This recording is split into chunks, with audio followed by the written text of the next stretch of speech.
Elle avait plus de fatigue que normalement, son appétit c'était moindre que l'habitude.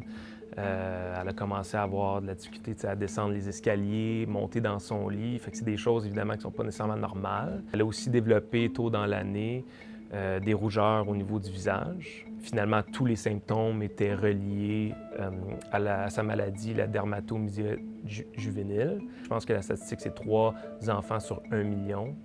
Puis, très rare quand même. Ouais. La guérison totale, ça n'existe pas pour l'instant. On n'a pas trouvé le remède exact, mais il y a une possibilité de rémission où est-ce que, si on veut, on contrôle son système immunitaire et donc on empêcherait que son système attaque ses muscles et sa peau. Donc, avec les traitements qu'elle reçoit, on espère à long terme être capable de garder ça sous contrôle. Une partie de ces traitements, c'est des infusions d'immunoglobuline intraveineuse. Donc, c'est un médicament qui est fait à base de plasma.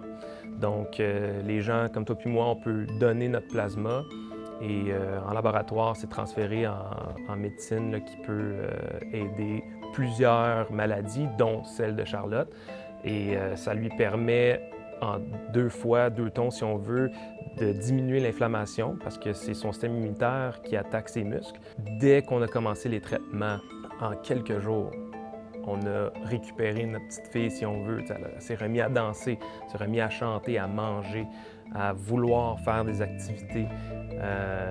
Donc l'impact est extraordinaire, était immédiat. La maladie elle est réduite dans son corps, si on veut, dans un sens. Donc, les traitements fonctionnent.